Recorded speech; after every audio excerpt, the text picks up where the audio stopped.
Hey everyone, welcome back to Leading Saints Podcast. My name is Kurt Frankham, and this is one of several episodes that we've been doing. It's become really a series where I sit down with Jeff Strong, who is the author of the book Torn. Subtitle is Why People We Love Are Leaving the Church and What We Can Learn from Them. And this book comes out in April 2026, and we'll make sure the audience is aware of when pre-sale starts, because this is really a book. If this is something that's personal to you, or really any leader, it's going to be personal too, as far as why people are disaffiliating from the church and what we should understand about their journey and experience, and how we can influence the culture, our religious culture, in a way that's going to keep them a little longer, stimulate faith, and orient them to Jesus Christ, which he truly is the answer to all concerns in this mortality.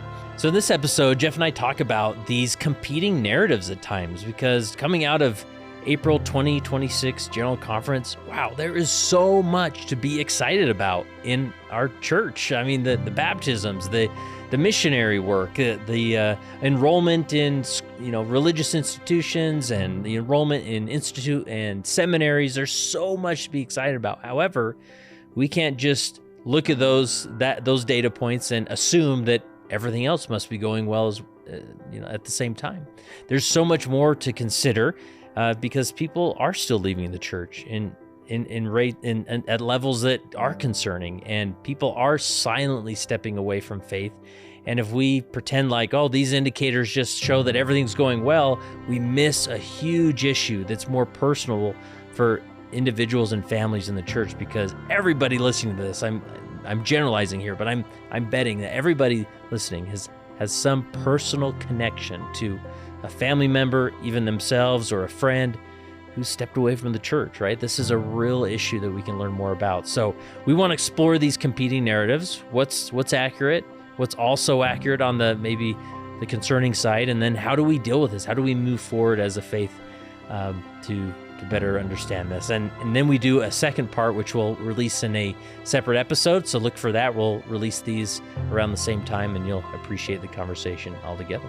So here we go. My interview with Jeff Strong, the author of Torn. All right, Jeff. So this has been a fun series. I mean, it's turned into a series. It has turned into a series. And, I didn't anticipate I'll do 10 more that, if you want. I don't know. Yeah. There's so much to cover, right? There is so much to cover. Yeah. And I'm really grateful for the chance to sit down and visit with you and engage your audience and talk about really important things. And the cool thing is now the book is essentially out. Yes. At least we're aiming, as this comes out, that people can actually go purchase the book Torn. Yes. And, here it is. Yeah, you've got it. There it exists. Right there. So I'll just briefly talk about this, and maybe again at the end, but it's called Torn, Why People We Love Are Leaving the Church and What We Can Learn from Them. And I also am really grateful that a fantastic, wise Latter-day Saint Steve Young has generously written the foreword to the book. Nice. And many Latter-day Saints that are very familiar to your audience have endorsed the book, and their comments on the book will be in the front material of the book. And that's great. My hope is that it will be very well received. Yeah, and I think it's great that people, if they really do want to dive in, there's a place to do that. Yeah. Now, and for sure. Of course, we'll have more conversations, and I think it'll be great. But just remind the audience, like, what started you on this path of writing a book or doing the research? And oh my goodness, if my wife were here, she would just say, "And what a path it's been." Right. It's a really personal thing for me. So if you're okay, I'd like to get quite personal here for a minute. So. And you, because you've been such a good friend the last few years, you know this story a little bit, but it was 13 years ago that I got up as I normally do, and I shuffle into my office at my house and just quickly scroll through the urgent emails that are there. And so it was a very typical, unremarkable day. And my son, Cale, had just gone into the MTC, and I was surprised to see an email from Cale in my inbox because it wasn't P-Day. Mm-hmm. And so I said, okay, well, something's up, because he just sent me an email and it's not P-Day. And I sat down and I opened the email and I read a paragraph or so, and I got to the line where he said, "I'm just not doing this anymore." And he'd been there less than a week. Kurt, it was really a tectonic plate shifting moment for me. And so I literally felt the blood drain from my head. I felt my body going numb, and I was just filled with this rush of confusion and anxiety and panic and fear. And I couldn't believe it. And there was something in the tone of the email that told me that he wasn't just coming home from his mission, that he was done with the church. And I couldn't believe it. I responded. You know, we had a conversation. You and I and our good friend Joseph Grenny had a conversation. I talked a little bit about this, so I won't go too deep here. But I immediately went into fix mode. Right, I'm a persuasive guy, and I had a lot of perspective, and I started to share that with him on email, and it didn't go too well. I was a bishop at the time, and so I had actually presided over his farewell. And he gave an amazing farewell talk. And as parents do, we sit there in the congregation and we listen to our children give these farewell talks. And I was having this dream, this vision of 2 years in the future, my more mature, wiser, battle-tested son at the same pulpit giving an amazing homecoming talk and just basking in the glow of that moment. And that was all gone in the flash flood of real life. Mm-hmm. I was a relatively new bishop as well, and there were people in my ward that were leaving. And I don't know, back in 2013, I don't know what paradigm was in your head. I was a bishop at the time as well. Okay, so but yeah. So the paradigm in my head is, people have always left, and they were always those people that lacked the faith and character to be Latter-day Saints. They just couldn't cut it, mm-hmm. right? And that sounds mean-spirited, but I got to be honest that's the perspective the culture kind of stuffed into my head. And all of a sudden, it was my son, not some stranger or some child of another family. And it was members in my ward that I'd known for a long time, and they didn't fit the profile, right? These were devout, faithful, high character, responsible, conscientious, highly committed people that were stepping away. And so the words and the pictures just didn't match. And the way that my stubborn brain works, I just couldn't let it go. Yeah. And I want to underscore that because in your book and the journey to the book is a lot of research, a lot of data, scientific data even. But sometimes it's hard to kind of hold these two worlds of the data and the anecdotes, especially the personal anecdote, my life, right? When it's like, okay, the data says this, but this is going on, or vice versa. Like the data's kind of concerning, but actually my life is good. So there must be something wrong with the data, or vice versa, right? Yeah, well, gosh, thank you for bringing that point up. I think that my experience with the Latter-day Saint community on this is, if you're experiencing it yourself or in your family, you get it, mm-hmm. right? And if you're not, you're going, what's the big deal? I just don't see it. And here's the crazy thing. Both experiences are very valid, mm-hmm. right? And so it's no different. By the way, I'm never going to equate disaffiliation with illness, but I'll use a imperfect metaphor.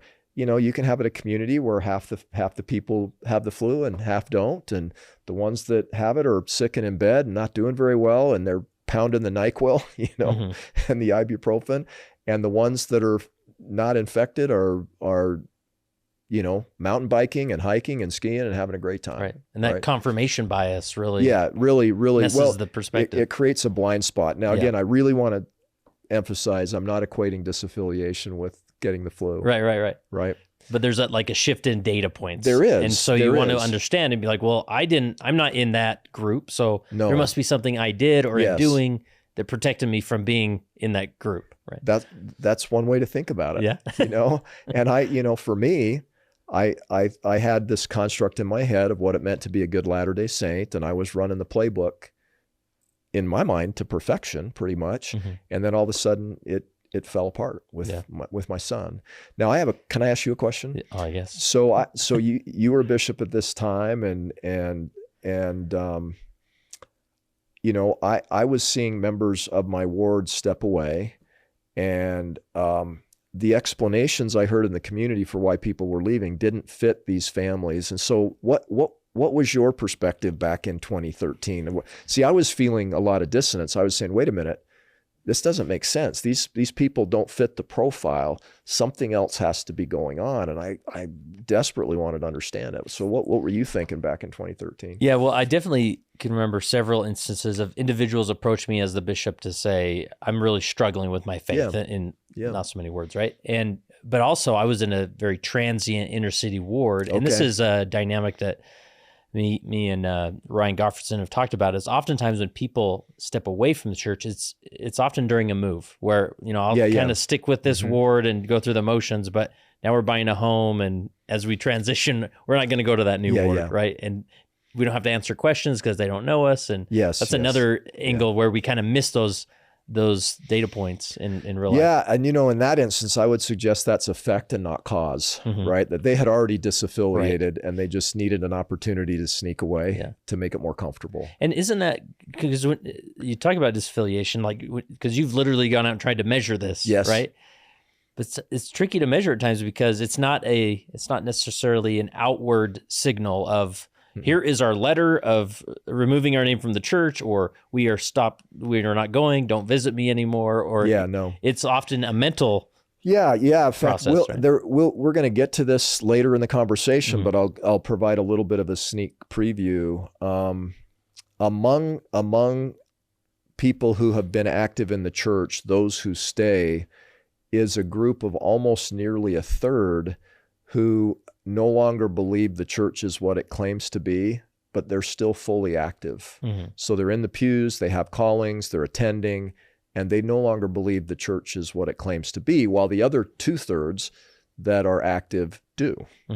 And so, yes, and they have other reasons for participating and staying, and sometimes the tangible steps of disaffiliation can take place over a long period of time. Yeah. And we'll come back to that because there's some really interesting insights there. Is there any other foundation of why you just really quickly? So 13 years, right? It's been 13 years. So it was father first, then friend, then bishop. Then I worked for the church for 2.5 years, delving into these kinds of things, and learned just an unbelievable amount. I'm not going to talk about that too much because when you work for any organization, they would like you to not talk about what you did. And so I'm going to respect that. And then I taught at the business school at BYU for 2.5 years while I was working for the church. And I got very close to tons of BYU students there. And then I was a mission president for 3 years. And if you want an education on young people and disaffiliation and culture and belief and how young people come to belief and leave belief, being a mission leader is a good way to do it. I came home from my mission and I felt like, man, I've got a really unique perspective. So my own family, and at this point, 3 of my 5 children had stepped away, not just Cale, but Zach and Samantha as well. And I've been a bishop, and I taught at BYU and church, and I really have a unique perspective here that I think could help people. And that's ultimately my goal, is to help people do better than my family did and that I did. And I started to outline the book, and I just immediately started to chuckle and said, nope, nobody's going to want to listen to you.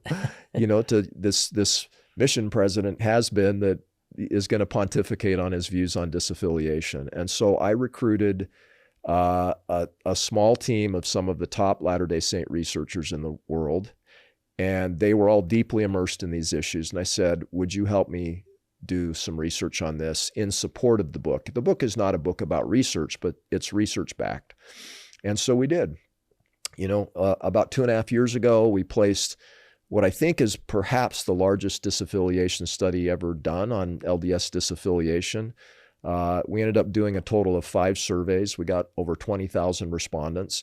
And for the statisticians out there that want to understand methodology and was this a probability sample? Can we project it accurately? Confidence intervals, margins for errors, all of that is in the book and on the website, but I won't take the time to talk it here. Because I had to take statistics 2 or 3 times in college. So I hear you, Kurt. It's not my thing. What I will say is that we had a world-class team that used best practice, and the data is very reliable.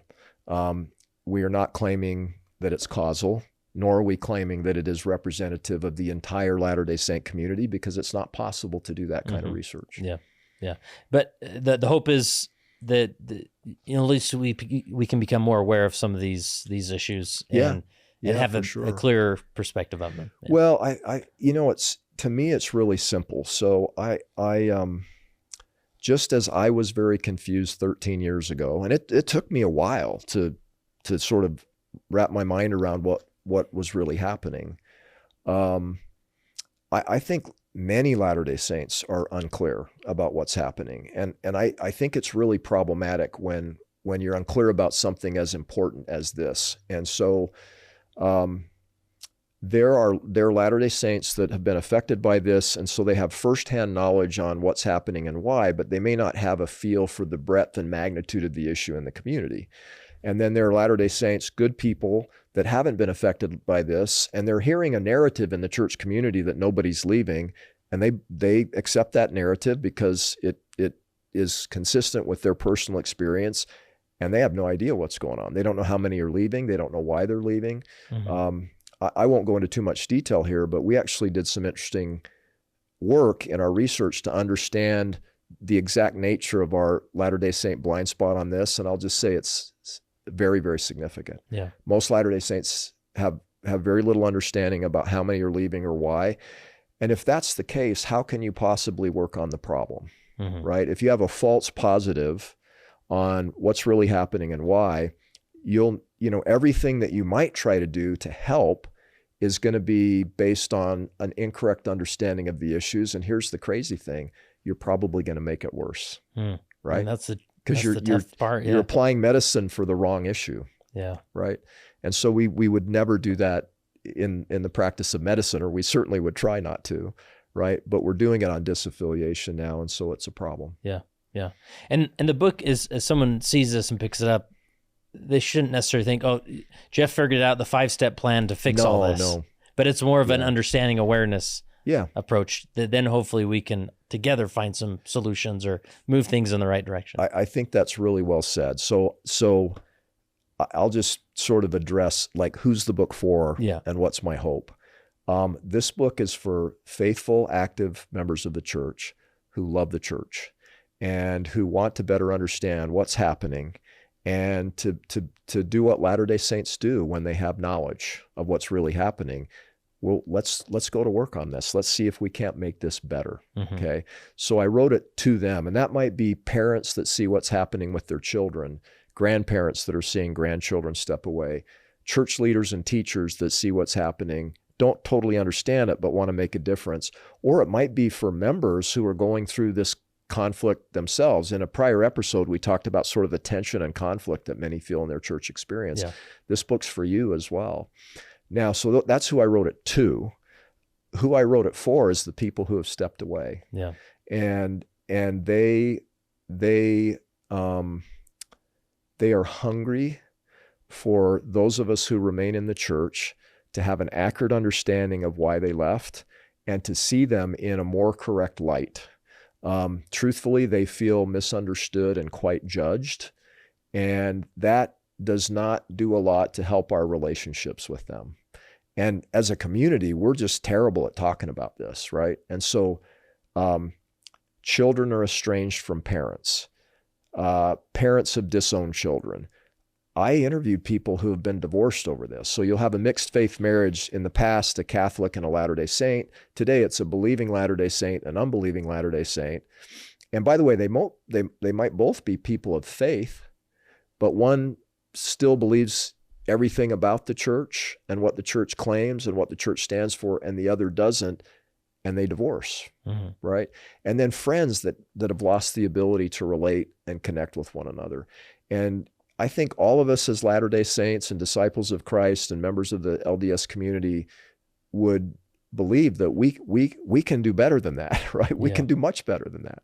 Yeah. And so my hope is we will. I have great faith in Latter-day Saints. If Latter-day Saints have a correct understanding of what's happening and why, they will naturally know how to work on it. Mm-hmm. And so they don't need me to give them a prescription, right? Yeah. They just need somebody to shine the light on the problem, help them understand it, and then using the principles of the gospel that we all know and love, they'll go to work on it. Yeah.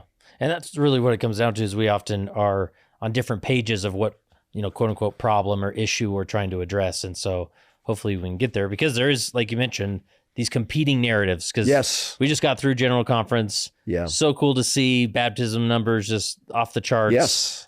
Even the statistic about, is it Seminary Institute enrollment just hit a million. Yeah, and enrollment at church universities. Missionaries are off the chart, right? Yes. And so this is the tricky part with data, especially lay people assessing data. Naturally, we are drawn to the data that really confirms our bias. Yes. And we think, well, Jeff, there's nothing to talk about here. Like, we are rocking it. Like, what's the problem? You know, it's funny. I came across a fantastic quote from Winston Churchill from, of course, way back in the day. And he was speaking of a colleague, a fellow politician, and he said, occasionally he stumbles across the truth, and then he dusts himself off like nothing happened and goes on. And so let me take just a second and comment about this. So, Kurt, I certainly see two different narratives in the church. One narrative is this narrative of extraordinary, prosperity in the church. Things are great. And then there's this other narrative of, well, wait a minute, people are leaving. I see it in my family. I see it in my ward or in my LDS community. And so what's the truth? Okay. The answer is both. Okay. I don't like that, Jeff. Yeah. And so at a very high level, it's certainly true that the church is growing. And man, I'll tell you, 2025, 386,000 baptisms, the highest ever in the history of the church.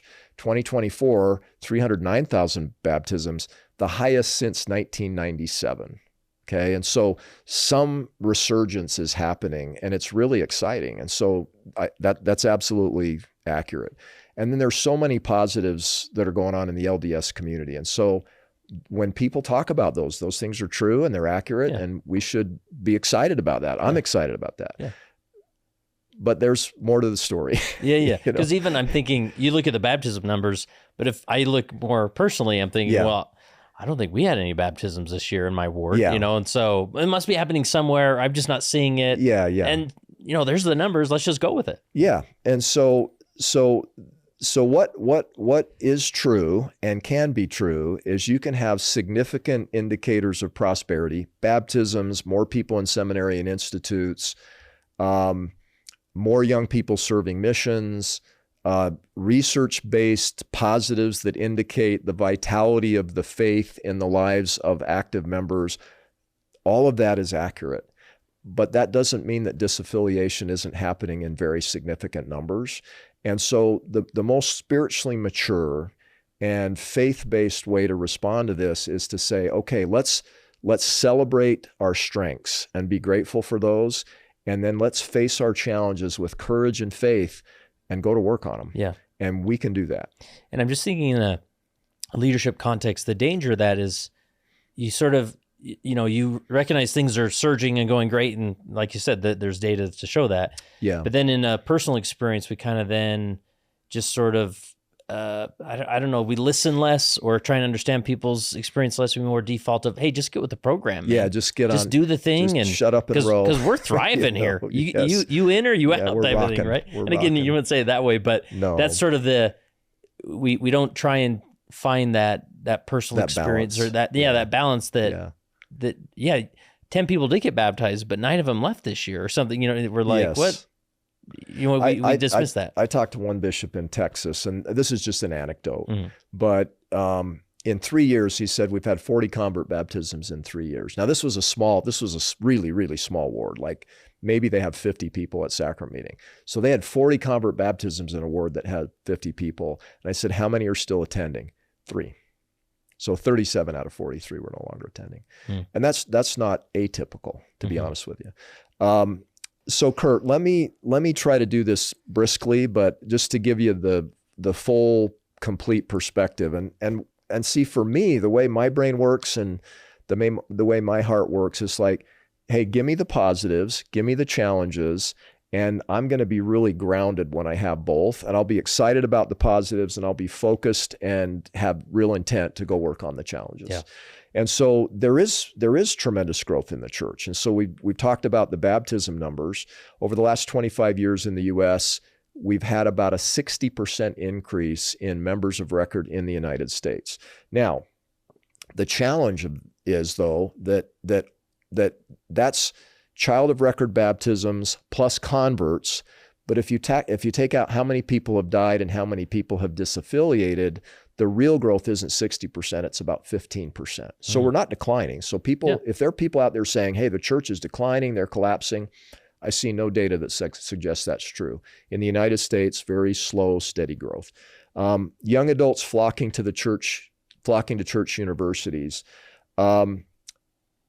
There's more perspective that you have to have in order to understand what's really happening. So if you look at the number of Latter-day Saints between age 18 and 24, only about 1 in 6 attend a church university. So the three BYU campuses and Ensign. That means 5 out of 6 are not. Mm-hmm. And so we can't really look at enrollment at church universities as a reliable indicator of the faith, commitment of Latter-day Saint young adults. It might tell us something about 1 in 6, but it tells us very little about the other 5. Yeah, and this is a point that I've tried to understand, that I've learned as far as when data, like when you see a news story, there's a data point. Like if they only give you a statistic without a percentage, be suspicious of it. It's a little problematic, right? And to me, there's absolutely nothing to be afraid of in looking at the challenges, right? And we are people of truth, we are people of faith. And we've dealt with so many challenges in our history. We were run out of Missouri, run out of Illinois. Joseph and Hiram were murdered by a mob. We've had to find our way through things like polygamy and the priesthood and temple ban. And we had to deal with this massive challenge of becoming a global church in the 60s, 70s, 80s, and 90s. And guess what? In every instance, we just faced those storms, dealt with them, and overcame them. Mm-hmm. And we can do the same thing now. I believe in our capacity to do that. All-time record convert baptisms, we talked those, but what's important to understand is that 24 and 25 were the first 2 years in 27 years that were outliers in the very significant negative decline year after year after year in convert baptisms, mm-hmm. right? And so something really great's happened the last 2 years after 27 years of decline. And most converts don't stay. And so we got to work on that as well. If you get 386,000 and they don't stay, it hasn't helped us grow as much as we would like. And let me ask you this. Is it easy to understand that because the church tells us the total membership? Yes. And the baptisms. And so can't you determine as far as some disaffiliation there? Because no, you can. They're not tracking, right? Yeah, together. You can. And so we're going to jump into some data here in a minute. And by the way, there's a ton of data in the book, and we'll be publishing a research report that'll be on the website, and it's all in there. And that's probably the best way to consume mm-hmm. the details. But yes, historically in the United States, and I'm going to focus on that because most of your audience is here, we've averaged, 275,000-ish converts per year over a 25-year period of time. That is a lot of converts, but that hasn't translated into people who have stayed in the church, right? So 60% membership record growth, about 15% or slightly less real membership growth, right? And so the difference between the two is disaffiliation, mm-hmm. right? So you can get a rough idea by looking at some of those numbers. Yeah. Would you also say another trap we naturally fall into is we miss what's happening more locally when we look at a worldwide church. So there may be a lot more growth in Africa. For sure. And then we kind of take credit for it in America, even though maybe that growth isn't anywhere close. Yeah. And so it's I think it's common knowledge that the church has been growing much faster in the developing world than in the developed world. Yeah. So in particular, Brazil, the Philippines, West Africa, the highest growth rates are in countries like that. And in the developed world, United States, Canada, the UK, Western Europe, Australia, growth rates much, much smaller. Now, from what I understand, and I don't have access to the data, but I do listen to what the church says, the growth we've had the last 2 years there's been a bit of a resurgence in developed world growth as well. So I think that's a wonderful thing. And I hope it lasts, and I hope we can figure out the convert retention issues and do much better there. So I think in general, yes, developing world is where the growth has been, not so much developed world, but the last year or two, it looks like we've gotten some developed world growth as well, which is a great thing. Love it. It's great. Any others on as far as things are great versus the challenges? Or? Yeah, I think, there's some wonderful people out there that are doing a great job of understanding where we have strengths. One of those is Justin Dyer at BYU, who I've met, and Justin and I have been having some really great conversations. And so he's written a white paper, or a working paper, it's called, that you can access on Deseret News, December 15th, where he talks about some of the really great things going on in the church. But as a couple of examples, Latter-day Saints in general tend to be more active and participate at a higher rate than most other denominations. So even though we have disaffiliation challenges, those of us who remain tend to be more engaged, right? So that's great. So we come across as a stronger institution. Yeah, we're less fence sitters. Yeah, we have less fence sitting in us. We're if you're in, you're in, and we commit, and we serve, and we attend, and we have callings, and we participate. And I think that's a great thing. Another really exciting thing for me is there's lots of evidence that suggests that Latter-day Saints who are active in the church experience stronger senses of purpose in life and spiritual nourishment. I think that's a really great thing. And so that doesn't mean that others are experiencing that and aren't disaffiliating, right? Both can be true at the same time. And so the way I tend to look at that is our religion, our beliefs, our community, our faith tends to work really well for those that it works for. And for those that it doesn't, it tends not to work so well, and they're disaffiliating. Yeah. Do you want to mention anything about, as far as, because the missionaries and number of missionaries serving? Yeah. Well, man, I tell you, I've served 2 missions, and they were both really incredible experiences for me. I served as a 19-year-old in Sydney, Australia, and went on a mission with my wife as mission leaders back in 2018. I am a huge, huge fan of missions. I think it's really important that young people go for the right reasons and serve the right ways. But if they do, it has the capacity not only to put them in the path of people who want to embrace and learn the gospel and become members of the church, which is great. It also is going to transform them as human beings. And it certainly did that for me. I mean, the trajectory of my life changed radically as a result of serving my mission when I was 19 years old. And so I'm a big fan. And we are at all-time high record numbers of missionaries serving. And I think that's a great thing because, again, if things are done the right way, missionaries have really great experiences. But it's also important to look at the full picture. And the full picture is less than half of LDS young people serve full-time missions. And so, again, it doesn't tell us about the total population of Latter-day Saint young people. It just tells us about less than half. And then many missionaries who come home from missions after serving end up disaffiliating. Yeah. And this is a big, I think many of us can rattle off several, either families or friends or that we know that, And so it doesn't serve us and our community well if we just look at the positives and then turn a blind eye to the negatives, because there are things we can do to help. There are things we can do to address the issues that might be contributing to that. And as Latter-day Saints, that's how we roll, right? That's what we want to do. But we have to start by understanding the issues more accurately. Yeah, that's really helpful. Anything else on this list? I don't think so. I think that probably, there's one other narrative that there's this big resurgence among young people in religion, not only in our church, but in all churches. And it's not true. Okay, so let me tease it apart though, because it's a little misleading to just say it's not true. So millennials and Gen Z, basically young people under age 39, are the least religiously affiliated generations ever. Okay, and so if you look at them as a group, there are fewer of them that are affiliated with organized religion than any other generation, right?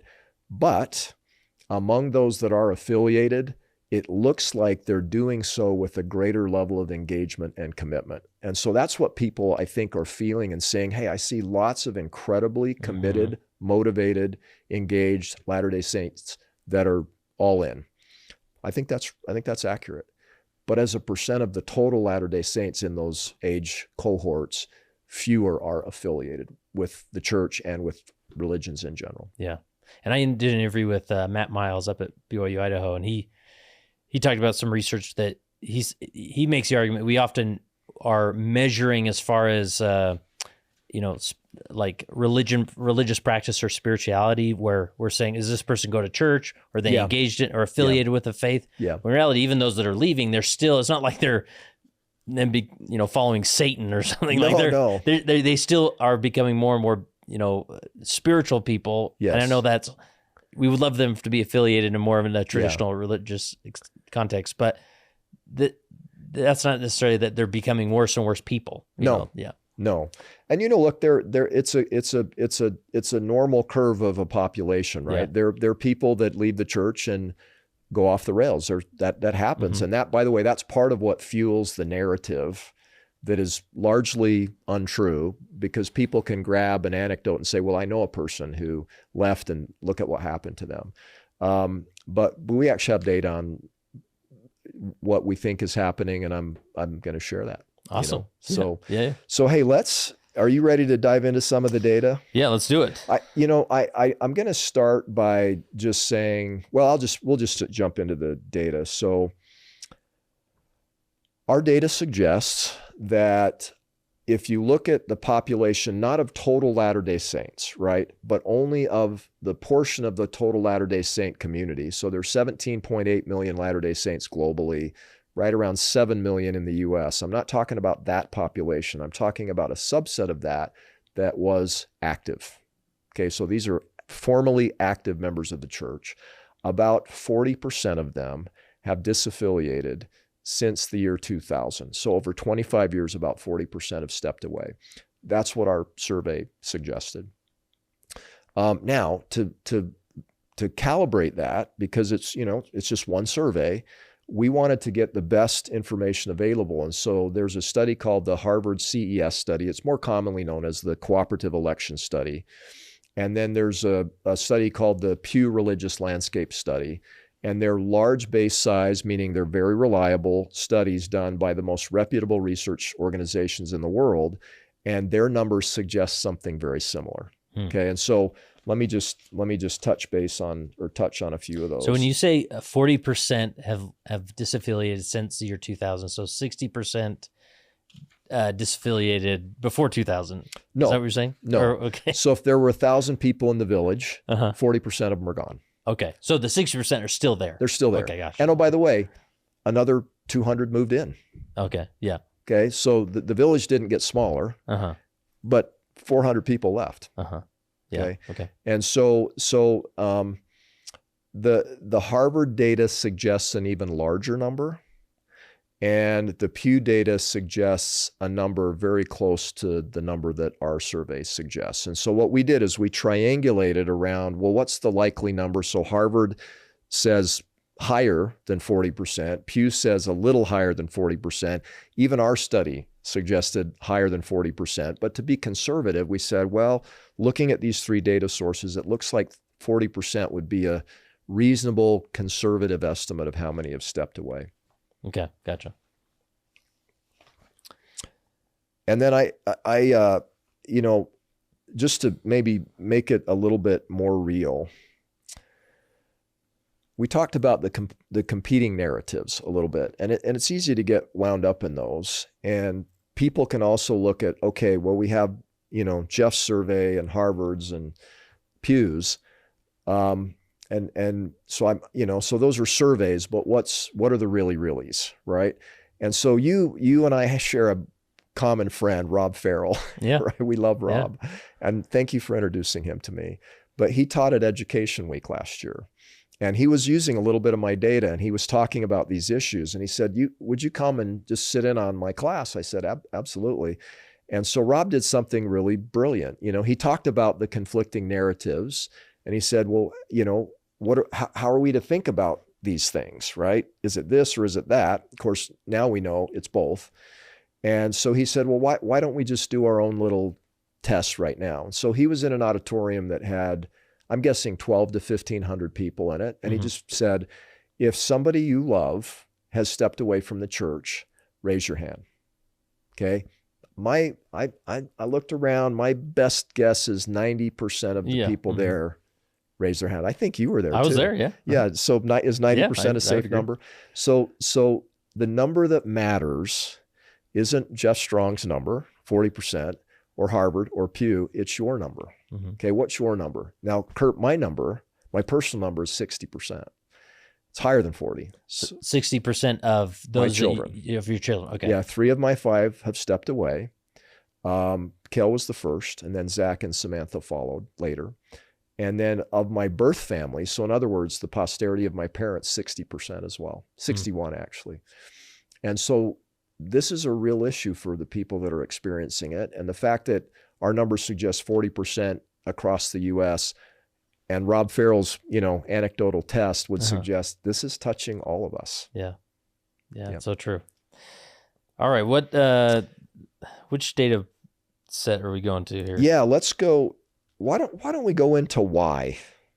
The common narrative that was clouding my brain 13 years ago was, hey, people have always left the church. They just lacked the faith and character to be Latter-day Saints, and it didn't match what I was experiencing. And so I really wanted to understand not only how many are stepping away, but why. And so we got a pretty good answer to that in our research. And so I'm going to share that now. So our studies suggest there are 4 primary causes of disaffiliation.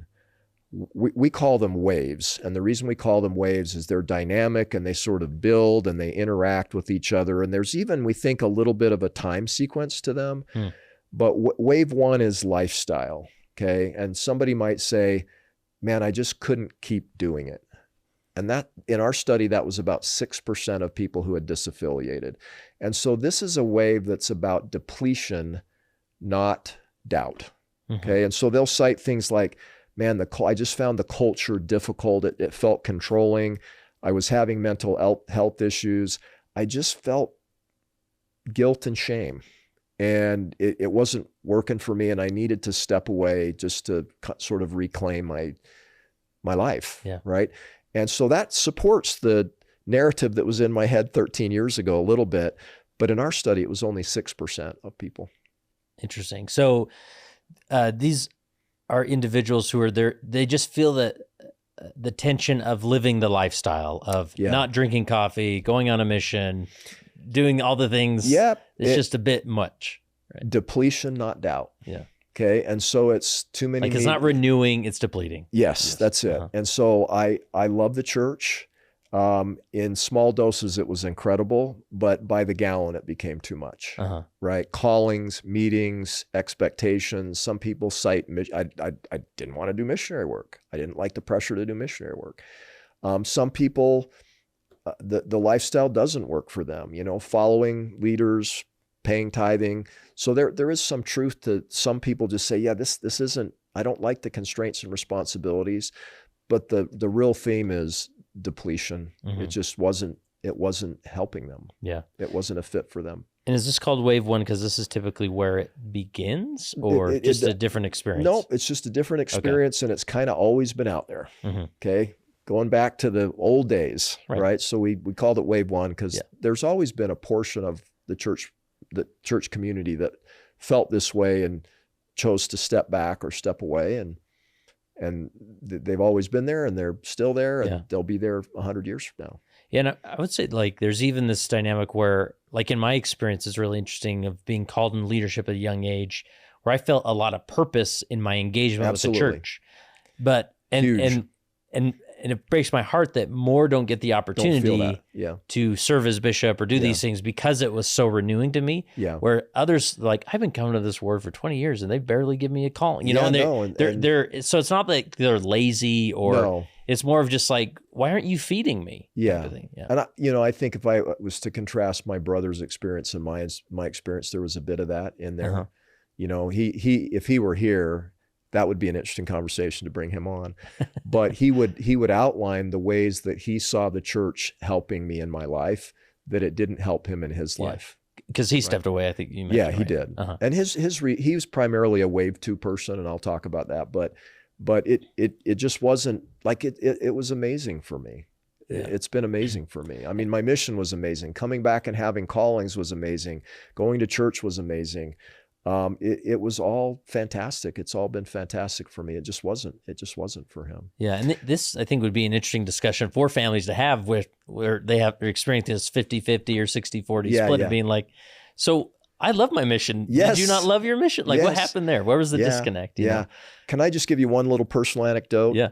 So it was probably my first touch point with depletion. Right. So Sarah and I took our 5 children and moved to Australia back in 2005. Yeah, 5.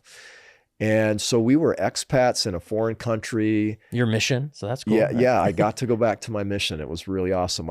Another day I could tell you the amazing stories that happened when I went back. That's cool. Found people that I had worked with 30 years earlier, but, we were overwhelmed, right? We were in this city with 5 million people, and we had kids scattered all across the city in schools, and I had a really demanding job. And we had an amazing ward that we loved so much. We still love them. We're still friends with many of them. And they embraced us like we were their own day one. Like the first day we were in the city of Sydney, we found ourselves on Freshwater Beach at a ward party. Oh, man. Surfing. You know, that doesn't happen in Utah. It's like day one. Day one. That's the cool. First day, we got off the plane and went straight to the beach, and great people down there. But there was a moment in our high pressured life where Sarah and I took a breath and said, "Wow, this is too much. Like our lives are overwhelming us." And so I pulled out the stake calendar. You know, back when we had a paper copy of the stake calendar, and it was stake/ward calendar. And I counted the number of times that my family left our house to participate in a church-related activity. Okay, so early morning seminary, mutual, the Sunday block, leadership meetings that we were involved in, our callings, service we were doing, 60 plus times, right? And we just went, yeah, no, that is too much. It's too much. We leave the house 60 times. And this was in your phase of life with teenagers, yes. Right? So yeah, now we were early morning seminary, so it was 5 times taking them and 5 times bringing them home. So right off the bat, you're already at 10, and it's not even 7 a.m. yet. Yeah. And so we made a decision to start to cull that a little bit, right? And that's hard because we had our tentacles into everything. So anyway, wave 1, depletion. Yeah, right? And others will make the other argument that there's some wards where it's like, what happened to the ward activities? Where it's almost like too low. There's a balance there. And I can tell you, some of the callings I've had, even though being a bishop was so demanding, being a mission president was incredibly demanding, like 156 weeks without a break. I loved serving. I did. And it was so energizing to me. And I felt when I was released as a bishop and came home from my mission, there was a loss of purpose. Yeah. Wave 2, church history. This is the biggest wave. 42% of people cited this as the primary reason for stepping away. And the headline I would put on this is people would say the church isn't what it claims to be. Okay. And so 39% of people reference doctrinal and historical problems. Another 26% represent some problematic aspects of our church history, and then there are other factors as well. But it's the single biggest factor in why people step away, and it's the primary reason, as I said, for 42%. But it's a contributing factor for many others. Yeah, and it definitely feels that way. Yeah. Is there anything like? Because I would say there's many instances where the church history concerns are sort of the facade to the lifestyle concerns or others. Is that fair to frame it that way? Here's what I'd tell you. I wouldn't go down the path of they're a facade for the lifestyle issues, because that's kind of the trope. Right. Yeah. Right. And I'd say, I don't think so. Yeah. But there's an insight in what you said that I've learned is accurate. And so the reasons that people leave are deeply personal. And we're going to talk about 4 waves here. Yeah. The truth is, people are affected by all of these waves, right? Yeah. Mm-hmm. And they're affected in very unique and personal ways. And sometimes the way that they think about why they stepped away evolves, and it's not they're changing their story, right? It's we all have hindsight, the benefit of hindsight, and we look back on things and we say, I did X, and now that I look back on it, I think my reasons were more complex than I understood at the time, right? So I'm talking to this wonderful man who was intelligent and thoughtful. And by the way, I was his mother's bishop. So that's how I met him, knew her and talking to him, and he had stepped away. And so I said, well, tell me why. And he just said, church history. And then he related his reasons, and it was clean and crisp and short, right? And I said, okay, I got it. And then we started having a long conversation about all these issues.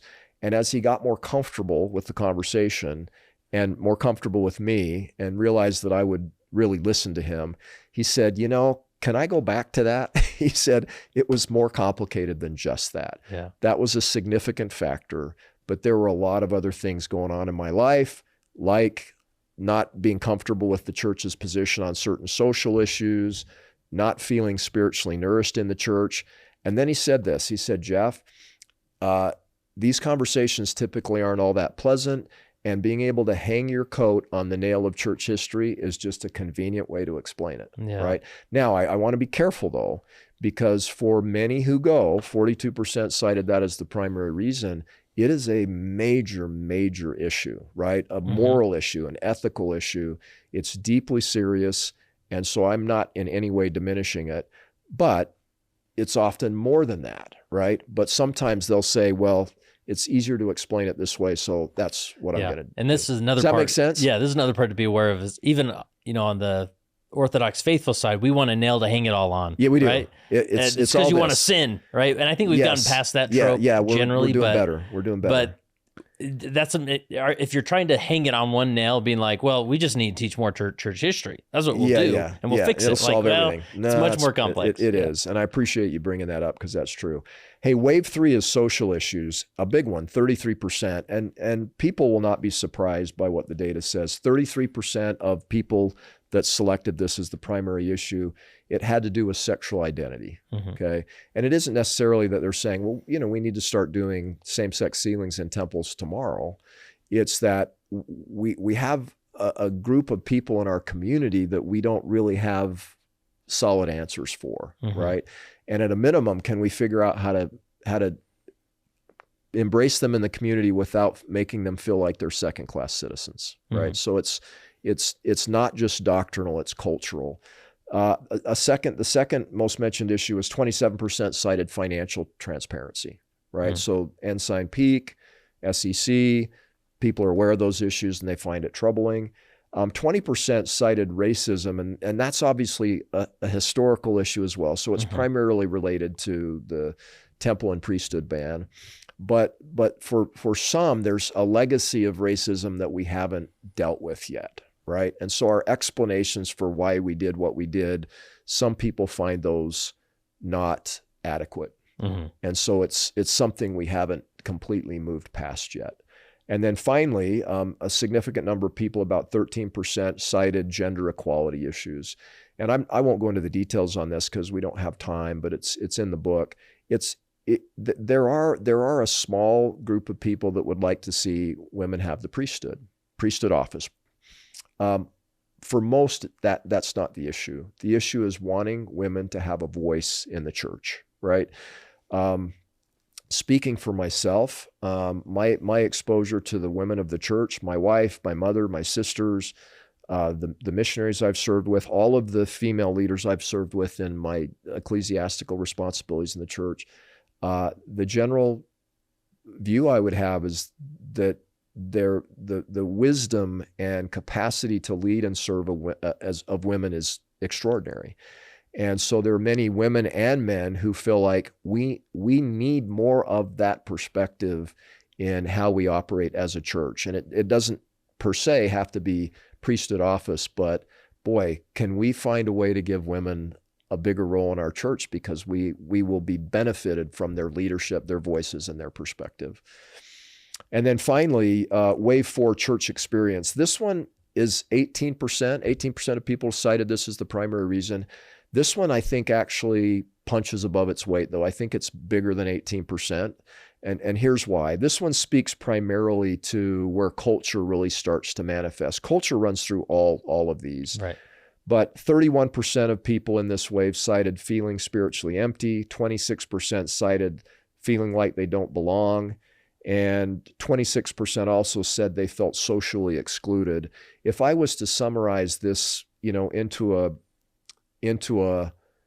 a bumper sticker, it would be, people feel like the church doesn't feel like a church led by Jesus Christ should feel. And I'm feeling a lack of that connection. One person said to me, I'm looking for the living bread of water and I'm living water and bread of life the Savior promised, and I have a hard time getting it here. Another person said, it feels like to me the church uses Christ to bring people to the church instead of using the church to bring people to Christ. And so there's a disconnect for some. Now, in the book, I sort of circumscribe all of this as what role is culture playing in all this? Lifestyle is a factor, history is a factor, social issues is a factor, church experience is a factor, but culture determines how we think about these things, how we approach them, how we might work on them, how we talk about them, what our expectations are around these things. And my research suggests that culture is kind of an electrical current that runs through all four. And that's why I chose to focus so much on that in the book. And that's really important to mention in this setting, because I often say that leaders don't lead, culture leads. Yeah. But leaders have a place to influence culture. For sure. Right. And so as I look at these four waves a lot, like I think everybody listening, generally speaking, is sort of nodding their head. Yep, I see that. Yep, I see that. But as a church leader, like, how do we influence the culture to impact others? What do we do with that? Like, do we, because I don't know, there's some things like jump to like social issues when it comes to equality. I'll have some friends or acquaintances like, come at me with different questions, and I can tell they're based on the premise of equality. And I'm not saying this is this doesn't solve it, but I often remind them, hey, if you are trying to reconcile this complex faith experience through the lens of equality, it's going to be a very bumpy ride. Yeah. Right? Yeah. And so, not that you should just stop doing that, but you're almost trying to force it through this. Like, it's not Christ Church unless everything's equal or things. Yeah. I'm like, I don't think it's ever going to get there, and I don't think it was ever intended to get there, because it's more complex than that, right? Yeah, boy, it's such a good question, insight, Kurt. We're gonna dive deeper into kind of, what's the essence of the cultural problem. But let me just try to touch on it briefly now for a second.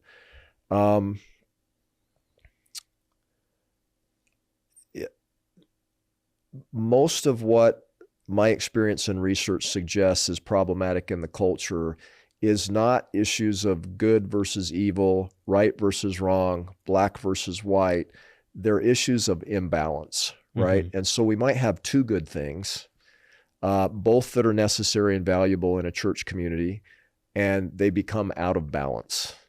And when they become out of balance, they become problematic.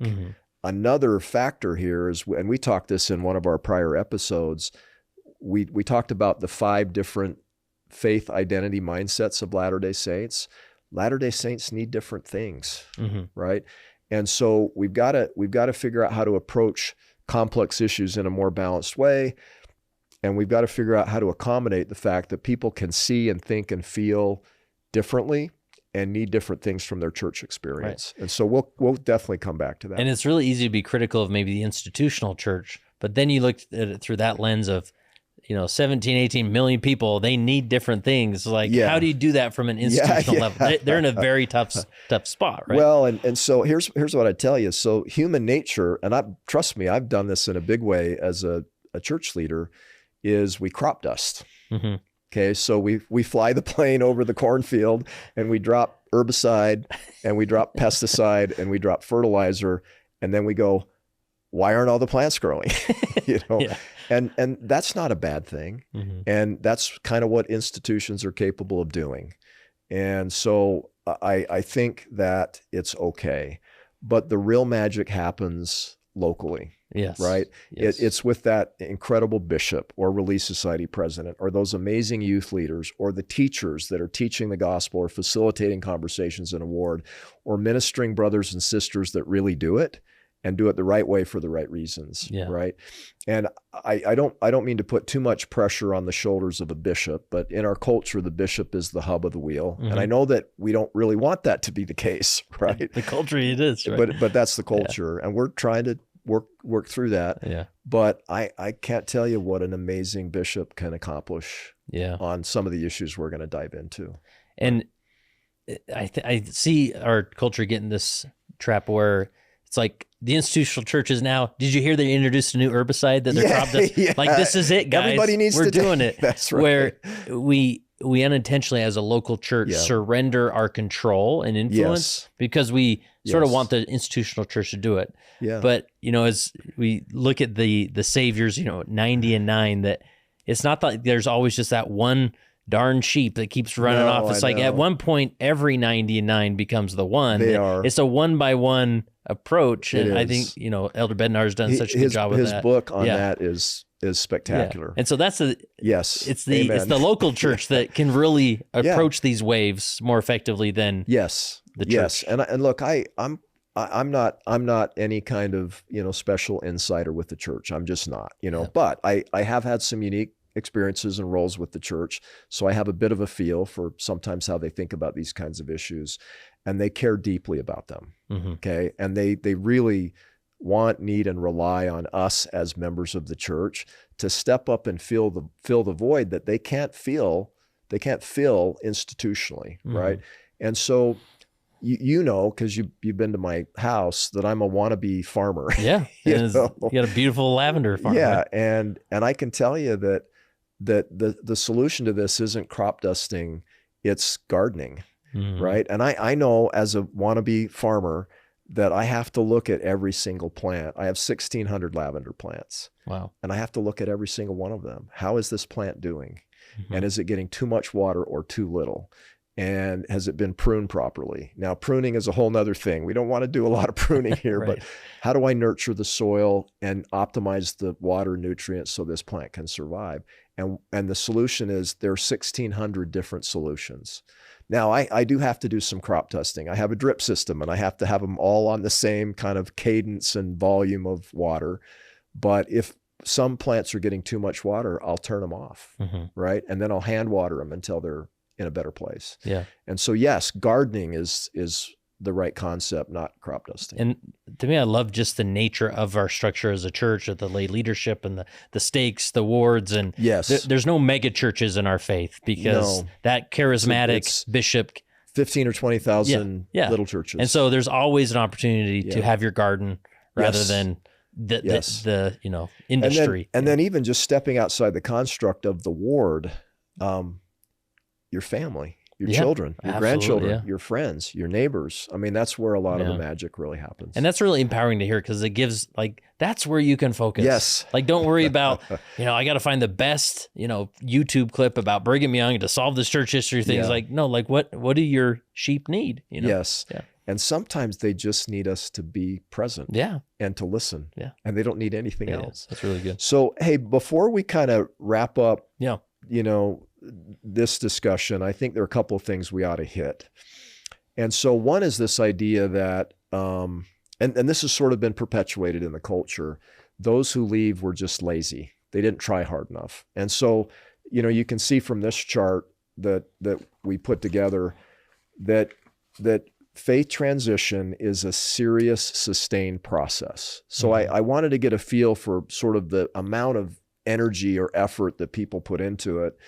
And you can see from the chart that 36% of people who have stepped away from the church said, I spent more than 100 hours over several years. And then 49% said limitless hours over 5+ years. So if you add that up, it's 85% of people spent an extraordinary amount of time and energy over many, many years trying to work through these issues. Now, one of the things that frankly surprised me a little bit as I looked at the data and then I interviewed dozens of people is the mindset they had. And this is, if this doesn't evoke some compassion and empathy from us, then something's wrong with us. How serious they were, how important this was to them, how emotionally difficult and painful it was, how much time and energy they spent, more prayer, more scripture study, more research, more conversations, more effort, and almost always with a bias to stay, right? They were looking for reasons to stay, not reasons to go. Now, we don't know the exact amount of time the average person takes, but what we know is a very, very large number of people who step away, their first concerns, I'm just going to use the word concerns. It could be any one of the four waves, right? Concerns, dissonance, disruption, whatever you want to call it. For the vast majority of them, they emerge in their teen years and in their 20s, but they don't start disaffiliating until their 20s and their 30s. And it's a fairly even flow. And so what it suggests is approximately the time from first concern to tangible step away, 10 years, right? Yeah. 10 years. And if you read their stories in the verbatims where they write their own stories, and I could literally read their real words, it is a difficult, painful, scary process. And when they reach the point where they decide to step away, it's with all kinds of emotions: grief, sadness, fear, anger, often relief, resignation, meaning, okay, I've finally done something that will alleviate these tensions that I feel. And, when we talk in the next episode, we'll take you inside that a little bit. Love it. I often get the question, hey, what happens, to Latter-day Saints in terms of belief? Where do they end up?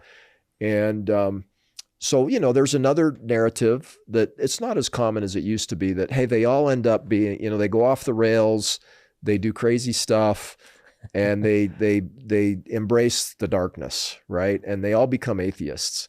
It's just not true, And so this snapshot is a really good indicator of what happens. So let me just frame this up. Yeah. So most of the people that took our survey, the original survey was almost 15,000 people.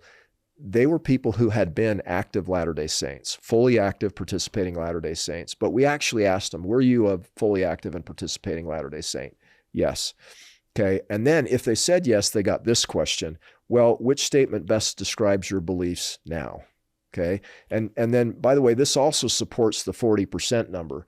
So 44% of them said, I no longer participate. Okay. So that's in the vicinity of the 40% we're citing. 56% said, I'm still participating. Okay. But there's a lot of variability in those two groups. So let's talk about the 56% that are in. 25% of them said, I'm a true literal believer and I'm all in. Okay, no issues, right? And then 13% said, hey, I'm active and I believe most things and I'm mostly content. Okay, so whatever might have been somewhat disruptive to them, they've sort of processed it and they're in a pretty good place. And then here's the most interesting group to me of all. 18%, so almost a third of the 56% said, I'm active, but I no longer believe the church is what it claims.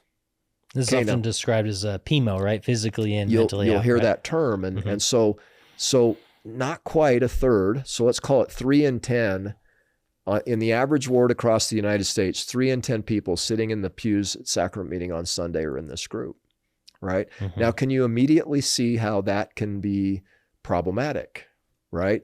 And so, Kurt, you've been a bishop and you're super dialed in on this. What are some of the distinct challenges that those 18% are dealing with? And why do you think they stay even though they don't believe the church is what it claims to be? I immediately go to like family dynamics of maybe the spouse is in the 25%. Yes. And they're not, right? They're not. And then just I'm just thinking there is, and maybe this will change come September 2026, but that second hour in my ward, there's not many people in the second hour as in sacrament meeting, you know. Where do they go? Yeah, where they go and why? Like, you don't like my elders' quorum? What's the deal? Yeah, you know, yeah. like, Yep. So, yeah, those are things that come to mind immediately. And so if somebody, yeah, those are right. And so they are there, and they are there for their own reasons, and they're good reasons. Relationships matter. Yeah. Families matter. It's scary to step away from the church, right? Because you immediately lose the community that you've been nourished by. And they really enjoy the friendships and the sociality of the connection to the church. And oh, by the way, they may have a tremendous respect for the values and the way Latter-day Saints live, and they may want that for themselves and for their children. So they stay in spite of the fact they don't believe. But it does present some unique challenges for them, right? Yeah. So how vocal do you think they are in gospel doctrine? Yeah, probably not. They're right? probably not. Yeah. Because if they were, it wouldn't go so well. And so part of what they deal with is feelings of needing to kind of not be honest about where they're at. Mm-hmm. And that's difficult if you've been Everybody in that wants to be position. authentic.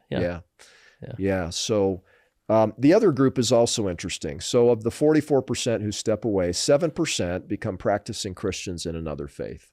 Okay. 13% worship a higher power, but in their own way. So these are people of faith. They are believers. They're deeply spiritual, but they've kind of been put off of institutional religion a bit. And then 23% are either agnostic or atheist, right? And so this picture gives you a picture of there's a lot of diversity in the total LDS community, those that are in, those that are out, and they come in many different varieties. Yeah. And so even just understanding that is a step in the right direction, right? And if I could give one tip to the wonderful Leading Saints audience, if you know people in that 18% in your ward, make them feel welcome, make them feel loved, find a way for them to have a voice and a place in what you're experiencing during the 2-hour block. Yeah. Because if you can do that, they're going to feel a sense of belonging, they're going to feel valued, they're going to feel loved, and they're going to feel like they can contribute, even though they may not be able to contribute in the way that a very orthodox, fully believing member would, right? Yeah. Yeah. And I mean, again, that's just the awareness. Sometimes we assume everybody's in that 25% and we just carry on, doing the activities and the callings. And then we're kind of shocked when suddenly that person doesn't want to do that calling or turns it down or, so it's good awareness. Hey, as we kind of wrap up this episode, this is an extraordinary thing that's happening, right? And it's a great opportunity for us as a community to come together. And look, I'm a big believer in the concept, idea, and doctrine of gathering Israel. And we've said this before, you and I, but there's a key concept in the gathering of Israel. It's that G word, gather. Yeah. And so this is a chance for us to gather. If you have a loved one who stepped away, just know that they were most likely deeply serious, sincere, thoughtful, and torn by this whole experience, and that they probably had a strong bias to resolve their concerns and stay. And if you look at them in that light, you'll see them in a different way, right? And they'll feel that you're seeing them in a different way. If you're somebody that feels these tensions yourself, so maybe you're in that 18%, okay, you're not alone. Okay, roughly 3 in 10 active members of the church are in a very similar place. You're not alone. You're not broken. There's nothing wrong with you. And then finally, well, that's probably it. I'd say those are the two things I'd say. In some, our history matters, our doctrines matter, the way we approach social issues matter. But I think culture crashes over the top of all those things and either makes them worse or can make them better. And so that's kind of the rallying cry is what could we do as members of the church to be honest and open about these challenges, to embrace them, and to try to find a way culturally to work through them. You were an old businessman at one time before you became, the founder and host of Leading Saints, and business people would quote the the bumper sticker that's been around for 30 years, culture eats strategy for lunch. Peter Drucker, right? Yeah, Peter Drucker. Well, guess what? Culture eats doctrine for lunch. Culture eats policy for lunch. Culture eats social positions for lunch, right? And so that's why I'm hopeful, is because culture is heavily influenced by rank and file members of the church like us. We have a wonderful guiding star in the Savior and his gospel to help us learn how to build and maintain culture that's healthy and strong. And if we do that, more people will stay in the church, and we'll have a lot better relationships with the people who don't. Yeah. And I think that takes off the pressure. Sometimes as church leaders, we feel this pressure to be a strong theologian, know the doctrine, teach the doctrine, which is, sure, that's got its place. But it's absolutely got its place. Our primary role, in my opinion, is to be the cultural, farmers, right? Yes. Where we're hyper aware of the culture we're setting long before we're worried about, what's being taught in Sunday school, right? Well, we talked about the protector culture, right? That's where the protector goes. The best way that I could sell the point of the power of being a cultivator, meaning, one of these wonderful members that recognizes the need to nurture the culture and does, is if you've ever been on the receiving end of that from someone. If anybody has, come to you and approached you as a unique plant with unique needs, and they see you and they understand you and they value you and they affirm you and they find the good in you, it is such a life-giving experience. And that's really the potential that we have as a community, is to become people who do that as a course of everything we do in our church experience.